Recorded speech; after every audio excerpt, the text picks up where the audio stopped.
কৃষক আতাউর রহমান গত জুলাই মাসে নিজের ৩৩ শতক জমিতে আগাম জাতের শিমের বীজ রোপণ করেন তিনি।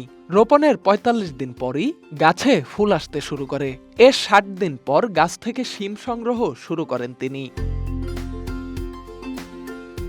চারা রোপণ, সেচ দেয়া, সার প্রয়োগ, আগাছা দমন, কীটনাশক ও মাচা তৈরি সহ এই শিম চাষে মোট ১৫ থেকে ২০ হাজার টাকা খরচ করেছেন আতাউর।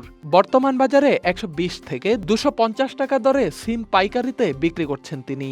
সব খরচ বাদ দিয়ে এবার ১ থেকে ১.৫ লাখ টাকা লাভ হবে বলে জানান আতাউর। আমি 18 কাটা সিম লাগাইছি, 18 কাটায় আল্লাহর রহমতে এই পর্যন্ত ৩০,০০০ টাকার উপরে বিক্রি গেছে। আর এখন পুরো ধরনকে বলি আর কি, ধরন পুরো এইছে। শার্শা উপজেলা কৃষি অফিস থেকে তাকে হাইব্রিড জাতের এই শিমের বীজ সরবরাহ করা হয়েছিল বলেও জানান তিনি।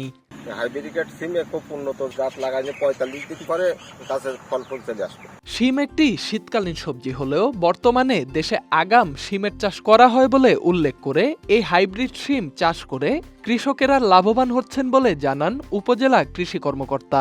শার্শা উপজেলায় বর্তমানে গ্রীষ্মকালীন সিম, গ্রীষ্মকালীন টমেটো সহ বিভিন্ন উচ্চ মূল্যের ফসল মাঠ পর্যায়ে রয়েছে। আমাদের যশোর অঞ্চলে টেকসই কৃষি সম্প্রসারণ প্রকল্পের আওতায় আমরা গ্রীষ্মকালীন সিমের ৩টি প্রদর্শনী বাস্তবায়ন করেছি এবং সেখান থেকে বর্তমানে বাজারে সিম উঠতে শুরু করেছে এবং অসময়ে সিম হয়, সিমের বাজার মূল্য বেশি। আমরা উপজেলা কৃষি অফিস থেকে সবসময় এই সকল উচ্চ মূল্য ফসল, আগাম ফসল উৎপাদনে কৃষকদের আমরা উৎসাহিত করছি এবং নতুন করে কৃষক এই সকল ফসল উৎপাদনে উৎসাহিত করছি। আগাম জাতের শিম চাষে আগ্রহী কৃষকদের সব ধরনের সহযোগিতা করা হচ্ছেও বলে জানান কৃষি কর্মকর্তা দীপক কুমার সাহা।